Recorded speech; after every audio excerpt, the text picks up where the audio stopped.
94.9 Goose FM, good news for the family dan selamat siang Good News Family di mana saja Anda berada. Apa kabar Anda di siang hari ini? Kembali berjumpa bersama dengan saya Ningrum yang menemani Good News Family tentunya kali ini dalam program Hidup Sehat bersama dengan Rumah Sakit Panti Lasa Dr. Cipto Semarang yang akan menghadirkan obrolan bersama dengan Anda Good News Family untuk ngobrol tentang kesehatan, dunia kesehatan dan lain sebagainya. Jadi buat Anda yang mungkin sedang ada pekerjaan atau bahkan sedang istirahat siang ya. Kalau jam 12 itu kan, waktunya untuk beristirahat, selamat beristirahat sambil dengerin good news atau yang lagi mobile di jalan sambil dengerin kita untuk kita ngobrol di siang hari ini. Dan sudah bersama dengan saya, bersama dengan dokter dari Rumah Sakit Panti Lasa Dr. Cipto Semarang ada Dokter Evan. Selamat siang, Dok. Selamat siang. Iya, lagi di rumah sakit nggak, Dok? Atau lagi lepas Oh, dinas? enggak lagi tidak lagi tidak di rumah sakit kok. Oh ya, jadi udah lagi nggak dinas ya hari ini ya? Betul betul. Oke, di hari ini kita akan ngobrolin tentang gizi tema kita. Tapi sebelumnya Dok ada kasus-kasus khusus nggak sih hari-hari ini yang lagi kayaknya kok lagi banyak banget gitu? Ini masuk bulan puasa, jadi karena Mhm, bulan puasa itu ya mungkin malah sebenarnya kasus-kasus yang seperti gula, seperti hipertensi mhm. cenderung malah turun loh. Kalau Oh puasa itu ya? malah dengan rumah sakit juga lebih turun. Heeh. Jadi sebenarnya mungkin puasa itu memang banyak manfaatnya. Jadi kondisi tubuh mungkin lebih stabil. Jadi Iya betul. dengan puasa ya banyak yang kasus-kasus kronisnya itu lebih terkontrol dengan baik. Tuh. Gitu. Atau malah justru mereka karena mereka nggak kontrol gitu, Dok? Atau dua bisa juga karena puasa capek nggak kontrol. Atau karena puasa terus kalau biasanya kontrol kan harus cek labnya nggak bisa gitu ya. Mm-mm. Iya. Nah, hari ini kita akan bahas tentang gizi. Apa ini Ya, sebetulnya? iya ini ternyata dari tanggal 28 Februari juga termasuk Hari Gizi Nasional. Hmm, Jadi ya kita bicara mengenai gizi karena ya ada beberapa perubahan atau istilahnya paradigma yang baru ya. Jadi kita mhm, harus belajar dulu tentang sebenarnya apa sih ya kebutuhan utama kita untuk terpenuhinya eh, sumber protein atau mhm, sumber karbohidrat yang mana nih yang paling penting gitu. mhm, mhm, mhm. Ya, kalau orang dulu kan ngomongin gizi ini dulu deh, beberapa zaman saya kecil gitu ya, zaman saya kecil gitu ya, waktu saya kecil, orang itu ngomongin tentang gizi itu 4 sehat 5 sempurna. Gitu kan. Terus, dulu ya ngomonginnya begitu, terus seiring berjalannya waktu, terus kemudian berubah gitu kan, berubah ininya. Nah, sebetulnya tubuh manusia itu gitu ya, Dok, ya, kenapa sih seringkali gizi ini dijadikan kayak apa sih, topik yang seru untuk dibahas? Ini memang karena memang sebetulnya tubuh manusia itu seperti apa sih? Kadang kan orang kayak nggak mikir, "Alah yang penting kenyang, makan," gitu ya, "Alah yang penting begini." Kan seperti itu aja, Dok. Betul. Mhm. Jadi memang kadang-kadang kita itu tidak memikirkan apa yang sebenarnya kita kebutuhannya apa sih sebenarnya, Mhm. tujuannya apa. Ya, karena sebenarnya gizi itu adalah proses yang sangat ilmiah di mana semua makhluk hidup pasti membutuhkan namanya asupan atau namanya gizi yang digunakan untuk apa sumber energi. Jadi Mhm. tujuannya gizi ya berhubungannya sama energi. Jadi kalau kita bicara ya berarti ada proses Mhm, proses di mana kita makanan ya yang dikonsumsi, kemudian ada proses pencernaan, ada proses penyerapan, kemudian ada proses transportasi atau disimpan, kemudian di metabolisme dan yang terakhir dibuang kalau tidak dibutuhkan lagi. Dan itu menghasilkan energi. Jadi prosesnya gizi itu ternyata untuk mendapatkan gizi atau mendapatkan energi itu prosesnya banyak. Jadi dari kita masuk ke mulut, dicerna dulu, diserap dulu, ditransportasi, kemudian yang kelebihan disimpan, terus ada yang mhm, di metabolisme, ada yang ya, dikeluarkan. mhm, Jadi kalau kita bicara mengenai gizi itu apa? Ya antara makanan mhm, atau minuman yang berhubungan dengan tercapainya energi, dan hubungannya dengan kesehatan dan penyakit. Tujuannya apa? Ya untuk menjaga atau mencapai kesehatan yang optimal. Mhm, mhm, Nah, gizi sendiri ada zat gizi atau kita bicara nutrien ya. mhm, Jadi ini apa yang isinya makanan kita tuh isinya apa aja. Jadi dari jumlah kualitasnya atau jenisnya itu berbeda-beda. Jadi ada yang namanya makronutrien. Jadi dibedakan dulu mhm, makro dan mikro. Itu yang mhm, kita bisa saya bicara. Yang zat-zat makro apa? Makro ya ada karbohidrat, mhm, kemudian protein, ada lemak. Tiga itu aja paling gampang. Jadi kalau yang kita hubungannya makro yang harus ada berarti kebutuhan kita tetap harus ada namanya protein, mhm, karbohidrat, sama lemak. mhm, Kemudian kalau yang bicara dengan mikro ya berarti ini dibutuhkannya enggak jumlahnya enggak banyak kan bukan ukuran jadi jumlahnya enggak terlalu banyak mungkin hanya mikrogram mungkin hmm, hanya miligram mhm, tapi walaupun kecil ini vital untuk fungsi tubuh jadi bukan berarti kita harus oh dikit aja kok berarti nggak perlu dipedulikan salah harus malah karena jumlahnya kecil kalau kita kurang banyak ya malah berbahaya contohnya apa ya vitamin dan mineral.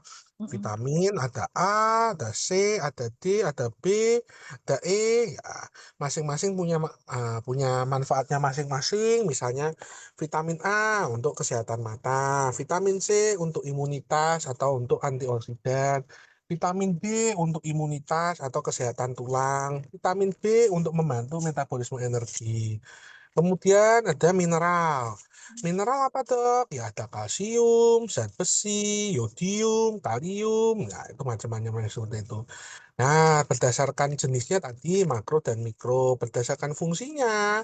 Ada yang digunakan untuk menghasilkan energi yaitu karbohidrat, protein, lemak. Jadi yang bisa menghasilkan energi itu hanya makronutrien. Jadi kalau kita uh, makan mikronutrien nggak ada energinya. Jadi kalau hanya makanan, makanya kalau kita minum apa namanya suplemen seperti suplemen vitamin C atau vitamin A itu kita kalau hanya itu nggak ada makanan ya nggak ada energinya. mhm, Sama kalau kita bicara mengenai infus nggak ada golongan untuk kalorinya ada apa ya hanya menambah cairan aja nggak ada energi. Jadi infus itu ya harus dilihat itu infus hanya cairan atau yang ada energinya, ada yang mengandung kalori atau mengandung gizinya. Jadi kadang-kadang ini yang kita masih salah tangkap. Jadi mhm, kadang-kadang orang nggak makan banyak nih dok, nggak ada muntah, nggak ada diare, minta tolong diinfus. Ya yang diinfus apa? Kalau hanya cairan ya tidak menggantikan. Dia mhm. cuma minum aja sama. Jadi ya memang infusnya khusus yang mengandung gizi. Jadi mengandung ada Makanan. energinya, ada makanannya, ada zat gizinya, ada lemaknya, ada proteinnya, lah seperti itu. Kemudian tadi yang fungsinya penghasil energi sudah, sekarang ada yang gunanya untuk membangun. Membangun itu ya tadi seperti protein, mineral, kalsium.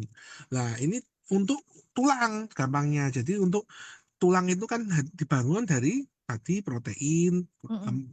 kalsium, vitamin D. Lah itu namanya bangun. Kemudian ada yang untuk mengatur. Mengatur ya seperti vitamin, mineral. Itu seperti itu. Ya, ini eh, bisa dibilang ini tuh gizi gitu ya. Nah, nanti sebelum kita masuk ke jenis makanannya apa sih gitu ya. Ini kan kita tahu dasarnya dulu.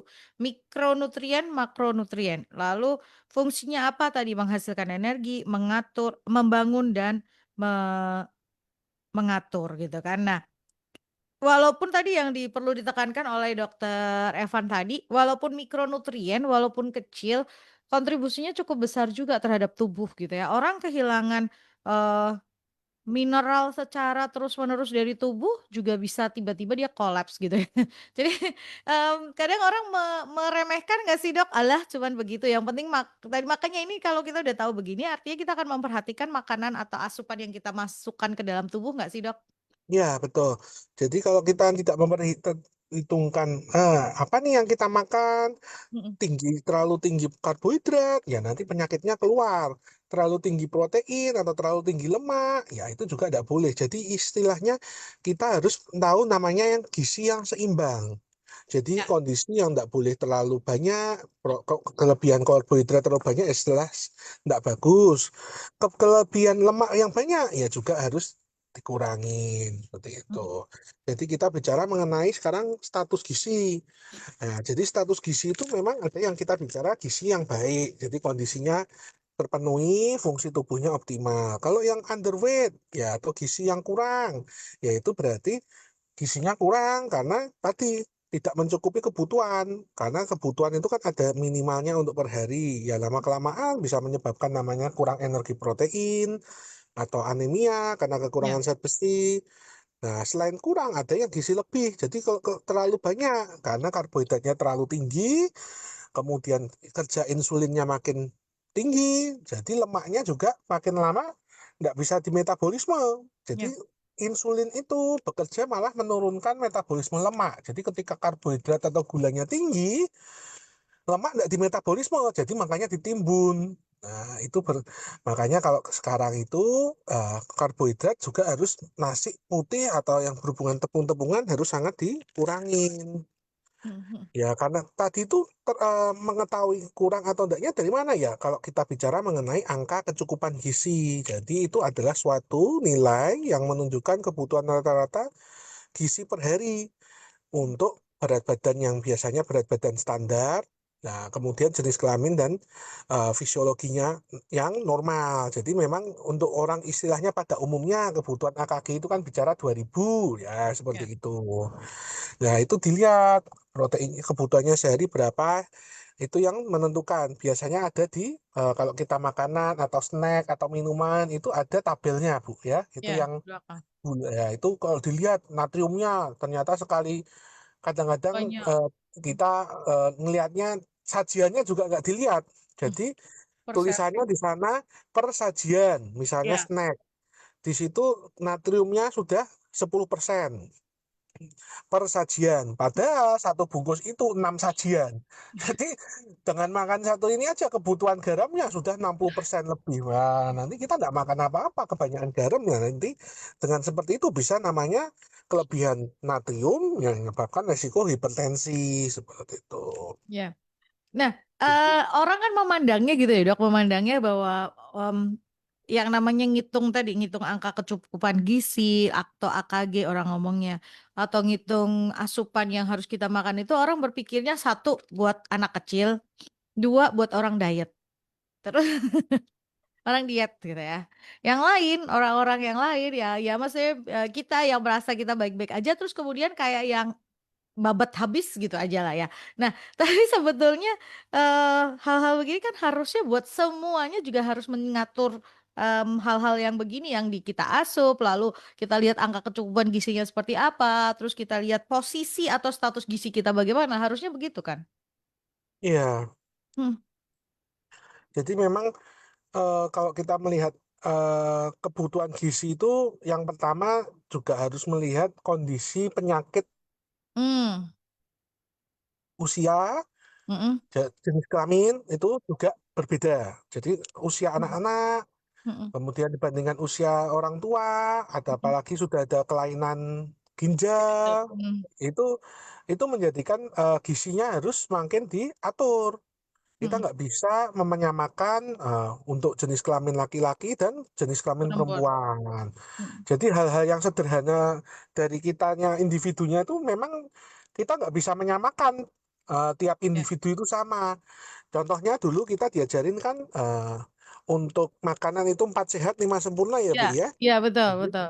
eh, dulu kan kita makan nasi putih Ya. sekepal kurang lebih Mm. dagingnya sejempol. Ya, Itu kemudian sayur. sayurnya, Mm-mm. kemudian buah dan Buah, susu. susu. Mm-mm. Ya, ternyata untuk sekarang ini di Amerika malah kita menyebutnya sekarang ada himbauan dari Amerika itu piramidanya sudah piramida terbalik, Bu. Hmm. Jadi sekarang itu malah konsepnya yang dulu menempatkan karbohidrat sebagai yang paling banyak, Mm-mm. sekarang terbalik, malah sumber protein dan lemak di bagian atas. Jadi Mm-mm. protein dulu, Mm-mm. terus lemak, baru karbohidrat. Dulu kan Mm. karbohidrat, Berat. protein, lemak. Mm. Sekarang enggak, proteinnya yang paling banyak, kemudian lemak, baru karbohidrat. Artinya apa? berkembangnya keilmuan ya mungkin dengan tingginya karbohidrat itu banyak menimbulkan namanya resistensi insulin yang tadi saya Ya, bilang. Dengan banyak resistensi insulin, penyakit-penyakit mulai namanya sindrom metabolik metabolik. keluar. Mm-mm. Iya, keluar dari gula, dari tensi, obesitas, dislipidemia. Ya itu ternyata kita kalau makan, makanya ada-ada sekarang kita makannya sudah gorengan, minumnya Mm. manis, Ya. nasinya banyak. Lah, itu kelamaan-lamaan insulinnya resisten. Karena kenapa sih dok kok bisa resisten? Ibaratnya sama. Kita memaksa insulin itu keluarnya banyak terus. Oh, Iya ya, kan, karena tadi saya bilang insulin kan dipengaruhi dengan karbohidrat. Karbohidratnya kita biasakan tinggi. Mm. makannya banyak. Ya, berarti kan insulin harus kuat terus. Ya, Lama-lama nggak bisa ngejar untuk menurunkan gula darah di tubuh ini lama-lama nggak bisa ngejar karena tubuh ini sebenarnya hebat sekali. Kita minum misalnya maaf gula yang sirupnya tinggi dicek misalnya kalau dicek pakai alat itu gula tiga ya. ratus masuk ke kita tubuh itu langsung pinginnya nurunin Ikut. langsung. Oh, iya, iya, iya. Jadi supaya kenapa kalau terlalu tinggi kan akan merusak semua. Jadi tubuh itu sebenarnya sudah ideal, tapi kelama-lamaan untuk mencapai ideal itu ya tubuh akan kompensasi, insulinnya Ya, diperbanyak, insulinnya dikeluarkan banyak. Nah, lama-lama insulin makin banyak juga kondisinya capek. ya. Istilahnya kalau orang bilang wah kerjanya terus-menerus ya lama-lama capek, jadi resisten. Ya gitu, jadi dua mata insulin yang harusnya dikeluarkan sudah enggak hati kuat ditambah dengan adanya resistensi insulin akibat juga dari satu lemaknya makin banyak.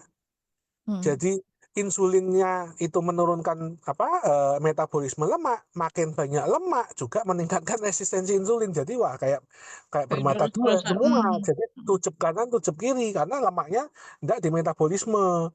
Makin lama insulinnya makin kerja terus, tapi resistensinya makin tinggi ya. Makanya dengan karbohidrat tinggi itu ya bisa mengarah yang namanya ke tadi Diabetes. sindrom metabolik.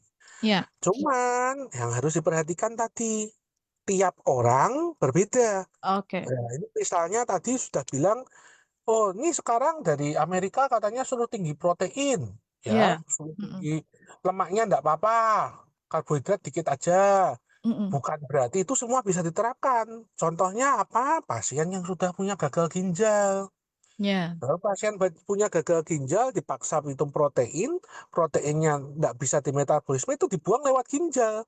Ya Mm. susah, malah terjadi yang namanya komplikasi ginjalnya makin berat, makin nggak bisa untuk metabolisme ya malah bisa kondisinya makin parah.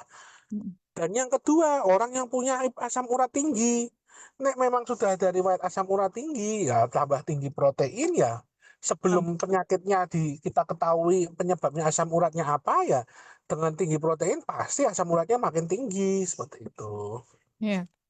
Jadi memang apa namanya sangat bergantung dengan kondisi masing-masing ya Pak. Iya dok, sampai Pak. Iya, betul. Jadi memang tergantung kembali lagi ke kondisi masing-masing seperti itu. Oke, nah ini kan kita ngomongin tentang angka kecukupan gizi (AKG) gitu ya. Kebutuhan orang dewasa, kebutuhan anak-anak, dan kebutuhan lansia atau bahkan kondisi masing-masing tadi yang disebutkan oleh Dokter Evan itu akan sangat berbeda. Misalnya nih, anak-anak dia membutuhkan apa gitu ya, lalu dewasa seperti apa, bahkan orang-orang yang sudah sepuh atau lansia itu juga akan membutuhkan variannya dan ragamnya. Nah, sekarang Dok, orang Indonesia kan tuh terbiasa tadi ya yang disampaikan oleh Dokter Evan ya, nasinya banyak, lauknya yang sedikit gitu ya tadi, nasinya sekepal, dagingnya satu jempol gitu ya. Tapi kalau kita ngomong dengan panduan Kemenkes yang sekarang gitu kan, itu ada posisi yang seimbang antara, isian dari makanan yang kita makan, kan seperti itu ya, Dok? Iya betul Bu. Jadi untuk yang mencapai seimbang tadi anak kecil sama orang tua beda. Mhm, Nah mhm, kebutuhannya gampangnya misalnya contohnya mhm, untuk anak kecil misalnya kebutuhan sampai usia 1 tahun proteinnya kurang lebih 20 gram. mmm, Orang dewasa ya kalau 20 gram ya enggak cukup. Karena minimal kan idealnya 1 gram per kilogram berat badan. Jadi kita untuk mencapai kebutuhan supaya hariannya, supaya tidak terjadi namanya menguraikan otot itu, Mm, mm, ya minimal kebutuhan proteinnya tinggi. Berarti kalau misalnya beratnya 70 ya harus 70 gram begitu. Oh iya iya iya. Iya. Nah, kan ada yang berarti kalau mau makan ditimbang-timbang kalau atau seperti Ya, apa? ya, memang untuk tepatnya ya sebenarnya nggak perlu sampai ditimbang-timbang seperti itu. Kita kan bisa mengira-ngira yang dulu Ya. misalnya makanan 4 sehat 5 sempurna, nasinya dulu kan disuruh sekepal, ya sama Hmm, kurang lebih kebutuhan protein sekarang berarti ya kurang lebih segenggaman tangan atau ya. telapak tangannya sekepal juga. Jadi dibalik kebutuhan proteinnya yang makin tinggi, nah Mm, nasinya karbohidratnya yang dikurangin. Dulu kan protein mungkin sejempol aja atau yang jempolnya besar itu sayurnya bebas kan. Nah, mm. sekarang berarti proteinnya yang lebih tinggi. Ya, kemudian memang ya kita sekarang itu internet tuh kan mudah ya Bu ya. Iya, betul. Jadi bisa kurang lebih misalnya kebutuhan telur nih isinya proteinnya berapa sih? Nah, kurang lebih 6 sampai 8 gram. Kemudian daging protein nabati ini kurang lebih berapa sih proteinnya? Ya, tadi misalnya beratnya kalau nabati itu kurang lebih ya bisa seperempat dari berat badannya. Maksudnya seperempat dari beratnya. Misalnya tempenya yang diolah 20 gram, ya berarti proteinnya ya hanya 5 gram gitu. Kalau protein hewani bisa sampai sepertiga, seperti itu. Ya. Dok, kan ada sebetulnya ini dulu ya, dulu waktu saya kecil. Orang kalau kurus itu berarti kurang gizi gitu ya. Dulu pendapatnya begitu gitu. Nah, tapi sekarang orang cenderung pada besar-besar badannya gitu ya. Ini nggak body shaming lah ya, Goodness Shelley. Itu apakah juga termasuk kategori sebetulnya kelebihan gizi gitu, Dok? Ya, jadi kalau kita bicara kelebihan gizi dan kelebihan berat badan itu dua hal yang berbeda ya, Bu. Jadi Hmm, kalau kelebihan berat badan kita menghitungnya dengan BMI. oke. Jadi kita lihat untuk statusnya obes atau enggak. Kalau kelebihan gizi kita biasanya susah menilai. Hmm. Karena misalnya satu, biasanya kita kan hanya lihat penyakitnya ya Bu, kalau Oh iya kebanyakan iya betul betul. ya gula darah. Kalau Mm-mm. kekurangan gula, ya maaf kekurangan protein, ya nanti masuknya bisa ke stunting, kurang energi Oh iya. protein, gitu. Biasanya kalau yang kelebihan itu masuknya ke penyakit nanti Bu. Jadi misalnya tadi proteinnya terlalu tinggi, nggak bisa ini asam uratnya naik. Nah, jadi memang ya kembali lagi ketika lemak terlalu tinggi nanti masuknya ke penyakit kardiovaskuler. Ya, Ya. kalau gulanya yang tinggi masuknya ke diabetes mellitus. Kalau protein yang tinggi ya tadi masuknya bisa asam urat, bisa nanti mengarahnya ke kelainan ginjal, Ya. kebocoran protein. Nah, karena tadi over semua isinya gitu, Bu. Kalau kita bicara berat badan ya tadi acuan kita masih tetap dengan BMI. Ya. Memang dengan BMI saja hanya mengklarifikasikan jadi maksudnya ini obes Hmm. atau ya ini underweight. Cuma Ya. untuk indeks massa atau indeks ototnya memang harus diukur lagi dengan alat-alat khusus seperti itu. Jadi mau dilihat massa ototnya ini berapa. Mm-mm. Sekarang kan untuk gizi kan sudah berkembang ilmunya ya Bu. Ya. Jadi kita cari massa ototnya. Nah, massa lemaknya kalau bisa di bawah Betul. berapa persen. Nah, itu memang harus dilakukan pemeriksaan terlebih dahulu. Oke, eh Dok, ini ada pertanyaan yang bagus banget gitu ya. Coba kita jawab ya Dok ya. Buat Anda yang mau tanya boleh ya. Selamat siang Dok. Saya pernah membaca seseorang yang katanya membangun massa otot dengan memperbanyak konsumsi protein, termasuk sekali makan telur sekian banyaknya gitu. Nah, apakah ini baik Dok atau ada resiko nggak dari pola makan yang seperti ini? Nah, pertanyaannya bagus karena kita hari ini berlari dari yang piramida terbaik dari Amerika yang bilang protein yang lebih tinggi. Kalau dulu kan protein paling rendah. Jadi dulu Hmm. itu pertama kita 60% itu kita bisa bilang dulu suruh makan karbohidrat, nasi, yang Ya, ya, lain-lain. ya, ya. Terus Tepung-tepungan. lemaknya 20% Mm-mm. atau sampai 30%. Mm-mm. Proteinnya cuma 10%. Lah, sekarang kok berbeda, Dok? Sekarang mah proteinnya suruh banyak. Tapi kalau jawabannya untuk membangun massa otot, ya pasti yang paling dibutuhkan protein, Bu. Jadi Hmm. tanpa ada protein, tubuh ini akan mengalami namanya nanti kelemahan otot. Jadi ototnya akan terurai, istilahnya seperti itu. Dan Hmm. yang kedua, kembali lagi ke individu masing-masing. Hmm. Anak-anak, dewasa, atau orang tua yang sudah punya penyakit. Jadi kalau ketika Hmm. orang tua yang sudah punya riwayat tadi sakit ginjal, ya nggak boleh proteinnya Banyak. tinggi-tinggi. Hmm. Tetapi kalau misalnya masih dewasa muda ingin membangun massa otot, harus diet yang namanya tinggi Protein. protein. Jadi proteinnya ya kebutuhannya. Jadi kebutuhan ideal itu kurang lebih kita gampangnya itu sebenarnya 1 gram per kilogram berat badan, Bu. Jadi kalau Oh. untuk tidak membangun ya itu untuk menjaga massa otot. Jadi untuk harian kita kalau bisa 1 gram. Jadi kalau misalnya tadi makan telur 8, itu aman nggak sih, Dok? Hmm. Ya, kalau misalnya kebutuhan proteinnya baik dan tidak ada penyakit seperti tadi kelainan ginjal, asam urat, ya nggak apa-apa. Karena dia tinggi protein, tapi karbohidratnya rendah. Lah, tapi kalau dia tinggi protein, lemak, karbohidratnya tinggi, ya itu kita harus perlu kaji karena takutnya tadi dengan karbohidrat tinggi itu akan meningkatkan insulinnya, produksi insulin. Hmm. Produksi insulin makin tinggi, kelama-lamaan lemaknya tidak dimetabolisme. Kelama-lamaan lemaknya makin banyak, resistensi insulin naik. Jadi ya Hmm. semua lingkaran setan kalau kita tidak seimbang. Kembali lagi kita mengejar namanya diet yang seimbang dan harus dikembalikan ke individu masing-masing. Kita mau menganut tinggi protein boleh, tetapi kita lihat dulu tujuannya apa. Satu, untuk membangun massa otot, betul.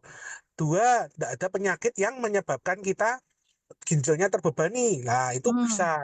Tapi kalau sudah ada penyakit ginjal, ya jangan. Dengan kita makan protein tinggi, ya malah ginjalnya makin berat, kebocoran ginjal makin banyak. Hmm. Hmm. Hmm. Ya. Artinya sebelum melakukan pilihan-pilihan yang tadi itu memang harus cek kesehatannya dulu ya, Dok. Harus Ya, tahu betul. kondisi Jadi tubuhnya. memang tujuannya hari ini itu gizi itu memang tidak ada yang ini yang paling tepat buat ini. Nah, Enggak. ha, ha, ha. Kembali lagi tadi apa yang bisa kita lakukan di kondisi kita itu yang kita harus kejar. Jadi istilahnya Hmm. kalau memang sudah ada kelainan Ginjal. misalnya Hmm. metabolisme, gula, Hmm. penyakit diabetes, berarti kita harus kejar jangan gulanya, karbohidratnya yang ditinggikan, Hmm. tetapi proteinnya yang lebih tinggi, karbohidratnya yang Turunkan. direndahkan. Hmm. Hmm. Seperti itu. Kembali lagi, kalau misalnya ternyata sudah sampai ada kelainan ginjal, Hmm. punya riwayat asam urat, batu ginjal, ya jangan proteinnya tinggi-tinggi terus. Hmm. Proteinnya dijaga, kemudian kita asumsinya dengan kondisi ginjal yang kurang baik ya harus memang proteinnya dikurangin, apalagi Hmm. protein nabati. Itu nggak boleh sekali untuk pasien-pasien yang punya gagal ginjal gitu. Oh, kacang-kacangan, Iya, tempe, tahu betul. itu protein nabati, Dok. Protein nabati betul. Karena untuk penelitiannya lebih baik untuk metabolisme atau dibuangnya di ginjal itu lebih ke protein yang hewani. Jadi kalau makin nabatinya makin banyak, itu kerja ginjalnya makin berat. Oke. Tapi Jadi ini nggak untuk mungkin. kita bicara mengenai gagal ginjal ya Bu ya. Jadi Ya. orang yang sudah punya penyakit ginjal. Mm-mm. Sekarang kan diet itu banyak sekali ya Bu. Jadi Oh yang ya. kita klarifikasi sekali lagi, diet itu bukan berarti mengurangi makanan ya. Ya. Ada yang kita kadang-kadang ini sedang diet, berarti makanannya dikurang. Oh salah. Diet itu memilah makanan. Ya. Jadi bisa yang namanya diet tinggi protein. Nah, kan kalimatnya berarti kita makan banyak protein untuk membangun massa otot. Betul. Mm-mm. Bukan berarti namanya diet protein itu selalu mengurangi protein. Enggak, malah diet itu artinya kita makan apa. Jadi Mm-mm. kalau orang yang, oh ini sedang diet, oh berarti dietnya diet apa nih? Diet misalnya diet yang sekarang diet karnivor, misalnya dia Ya. banyak makan dagingnya aja, enggak Daging. makan karbohidrat. Ya Betul. kalau misalnya dia cocok, misalnya enggak ada kelainan apa-apa, it's okay aja Bu, Hmm. gitu. Ya, Tapi ya. kembali lagi ya kita tetap harus yang namanya proporsi yang seimbang. Hmm.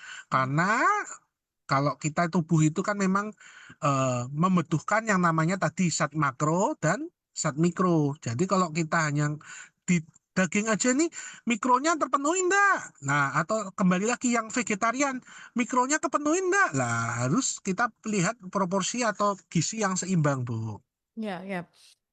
Ini memang kembali lagi kepada pilihan masing-masing gitu ya, mau mau seperti apa, tapi juga harus mengingat kebutuhan tubuhnya masing-masing. Jangan keliru, jangan salah ketika Anda memetakan ini tubuh saya yang seperti apa nih butuhnya. Tubuh saya butuh apa gitu ya. Jadi ini yang harus dipahami dulu. Oke, mmm, ini ada pertanyaan lagi. Ini pertanyaan yang bagus sih, karena ini bulan puasa kan ya. Oh iya, betul. Selamat selamat siang Dok, mau tanya, sempat beberapa kali FYP di sosial media, ada yang berpuasa sahur tidak menggunakan nasi.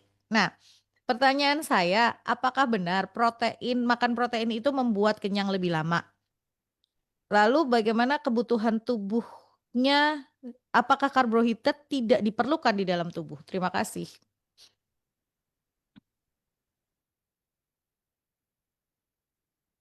Oke, sebentar. Dok, mic-nya ke-mute ya? Atau memang belum dibuka? Iya, masih di sini ya, Bu Sally ya? Sambil yang mungkin mau nanya Maaf, Bu, tentang ya, gizi tadi oke, sedang. Ya, iya boleh. betul. Jadi memang sekarang itu dianjurkan memang banyak dari kita lihat dari misalnya dari online atau apa, Mmm, mhm mhm. banyak yang mengatakan, oh dia waktu buka itu jangan menggunakan karbohidrat. Contohnya Mhm. karbohidrat itu apa? Mie atau apa? Nasi, Nasi putih, tepung-tepungan. tepung-tepungan. Mhm. Itu betul sekali. Ketika kita tinggi karbohidrat, ketika puasa, itu malah menyebabkan lapar lebih cepat. Jadi bisa saja orang bisa dilihat gini. Kalau pagi makannya Indomie, bukanya dengan bukanya dengan Indomie, siang itu sudah pasti orang Mmm, lapar, haus, mhm mhm. karena sudah tinggi karbohidrat, tinggi natrium. Oh, iya iya iya. Nah, itu bisa saja bisa membatalkan puasa karena Mmm, ya siang udah kehausan, mhm sudah karbohidratnya tinggi. Nah, ah, apakah betul protein itu membuat kenyangnya lebih lama? Ya, memang betul sekali. Jadi diet tinggi protein itu keunggulannya memang protein membuat kita rasa kenyangnya itu lebih lama, Bu. Seperti mmm, itu. Jadi makanya mhm. dengan diharapkan berbuka dengan yang maaf Sahur? sahur dengan tinggi protein, ya kita bisa mengurangi rasa lapar. Nah, Mmm, mhm mhm. dan Oke, yang kedua kita bicara tadi mhm mengenai buka puasa. mhm. Kadang-kadang kan kita masih sering yang namanya dengan yang manis ya Bu ya. Ya itu memang harus mulai diubah karena kalau Mmm, kita langsung namanya yang manis-manis ya terjadi namanya lonjakan insulin. oke, Karena tiba-tiba langsung digebar langsung gula semua. Wah, itu insulinnya langsung keluar. Nah, pada saat yang seperti ini yang orang sudah punya DM, sedang sudah bagus-bagusnya menjaga kadar insulin dalam tubuh, langsung keluar banyak. Ya, ini yang bahaya juga di tubuh. saat puasa Mhm gitu. mhm. Oke, ini, pertanyaan tentang gizi itu sebenarnya banyak banget, karena ini kaitannya dengan konsumsi yang kita makan sehari-hari gitu ya, yang Ya, kita karena dan heeh, gizi ini banyak perdebatan, Bu. Karena ya iya, memang kembali lagi makanya kita tidak bisa membenarkan mana, salah yang mana. ya, Tapi yang penting itu sebenarnya lihat ke diri kita sendiri. betul, Itu yang penting harus dicek ke masing-masing karena diet orang lain di sana bilangnya apa bagus atau mhm, apa. Di kita belum tentu tubuh kita yes, itu cocok. ya, Nah, kalau mau yang tepat seperti apa ya harusnya dengan pemeriksaan namanya genetik. Nah, itu paling mmm, cocok. Jadi mhm dengan pemeriksaan dengan sekarang zamannya makin maju, kita itu dengan pemeriksaan genetik mhm, kita bisa lihat, oh ternyata makan ini itu di lambung kita metabolisme cepet ini. Tapi oh, kalau di tempat kita yang ini beda-beda, metabolismenya oh, lama, jadi mhm malah bikin orang gendut lah itu beratnya mhm, seperti itu.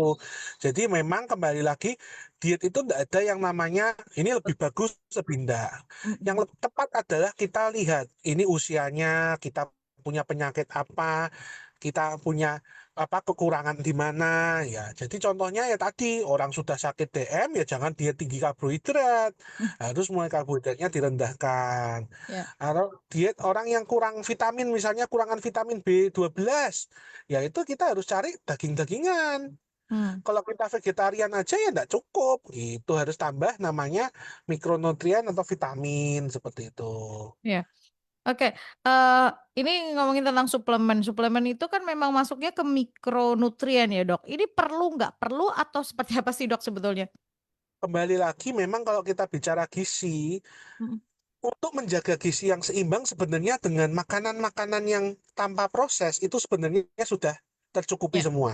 Mm, mm, Karena tubuh kita itu sebenarnya sudah luar biasa. Jadi dengan kita makan tadi misalnya seimbang, maksudnya seimbang tuh ada sayur, ada daging yang banyak, nasinya tidak terlalu banyak. Itu kebutuhan sebenarnya dengan daging-dagingan itu mikronutrien sudah terpenuhi.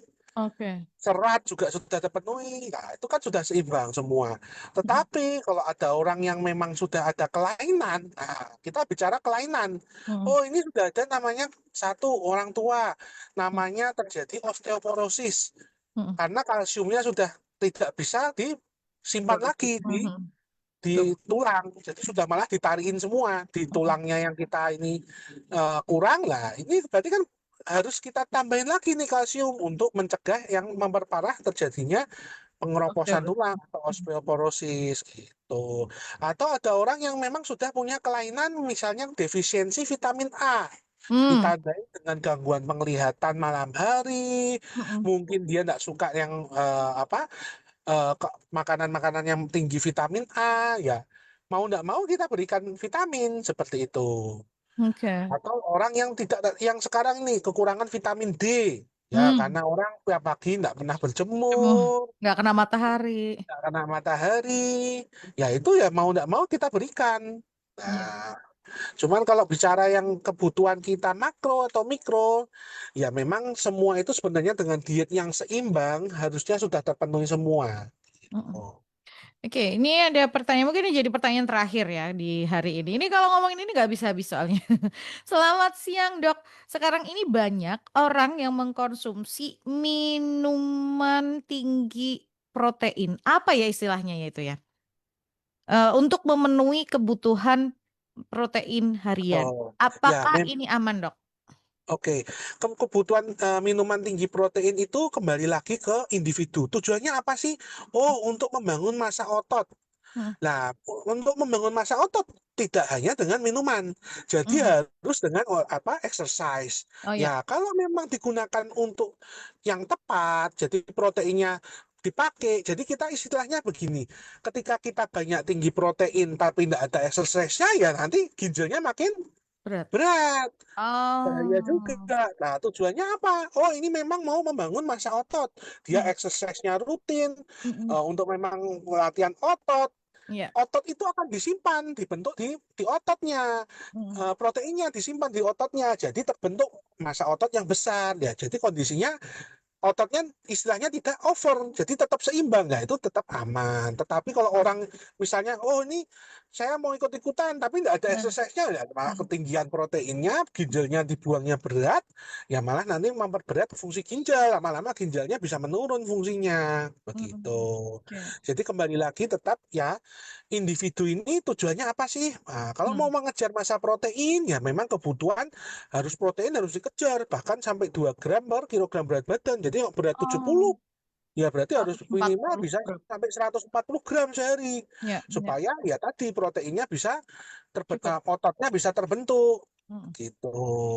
Tapi Ya. kalau misalnya tadi, dok, kalau saya ada sakit ginjal, minum protein-protein, boleh enggak? Ya enggak boleh. Nanti proteinnya terlalu banyak, Hmm. ginjalnya makin berat, nah Ya, lama-lama fungsinya ginjal menurun. ya. Gitu. Iya, ini ya menarik ya khusus saya lihat ngomongin gizi. Karena Ini berkaitan dengan apa yang kita apa yang kita konsumsi gitu ya, apa yang kita makan, apa yang kita, masukkan ke dalam tubuh, ini bermanfaat atau tidak buat tubuh kita gitu ya. Makanya tadi yang disampaikan berkali-kali Dokter Evan sampaikan karbohidratnya dibenerin gitu ya, konsumsi tepung-tepungan, gula-gulaan udah deh gitu ya. Ya, Kalau memang kita harus mencegah apalagi 2 minggu yang lalu kita ngomongin tentang sindrom metabolik gitu kan. Jadi ini betul. ada sambungannya banget gitu loh, memang memang kita perlu untuk, yuk mulailah dilihat apa sih yang kita konsumsi, angka kebutuhannya sehari itu berapa, jadi kita bisa tahu kita udah cukup belum nih, misalnya ya gula deh, gula sehari butuhnya sebetulnya tubuh kita cuman berapa sih, gitu. Kalau kita makan yang manis-manis atau minum yang manis-manis berarti ini udah berlebihan nih, misalnya kita harus mulai ngelihat ke situ kan, Dok? Iya, jadi memang kalau enaknya sekarang teknologi makin maju, informasi mudah didapat, ya Mhm, kita tinggal menyaringnya.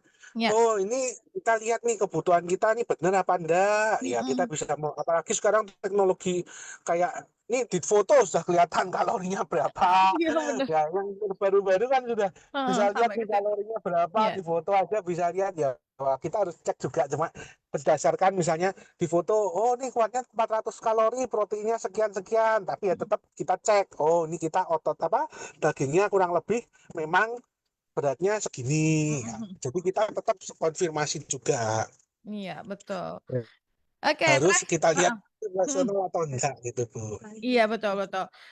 Mungkin next deh kita akan bahas lagi dari sudut yang lain. Ini hari ini kita banyak ngomongin gizi tentang protein. Mungkin nanti kita mau bahas yang lain. Kita belum ngomongin tentang serat, sayur, buah, Ya, kebutuhannya sampai seperti apa gitu-gitu loh. Itu betul. karena memang luas banget sebetulnya ya, Dok, ya? Iya, jadi memang sekarang ini kan makanya kita bicara mengenai diet yang seimbang sebenarnya, Mhm bukan mhm. yang harus tinggi protein atau Iya enggak, atau iya, itu kembali lagi ke masing-masing individu, betul. tujuannya apa. Kalau memang mau membangun massa otot, ya harus dia tinggi protein. Kalau Iya, proteinnya kurang ya mau exercise bentuk dari mana proteinnya nggak ada. betul. Nah, tetapi kalau Ibaratnya yang bahan kembali lagi orang bakarnya. sudah punya sindrom, Mhm iya sindrom metabolik, dipaksa mhm. terus malah makannya tetap nasinya 60% ya nggak bakal terkontrol gulanya, dan Betul betul. sudah punya sindrom Oke, metabolik, heeh.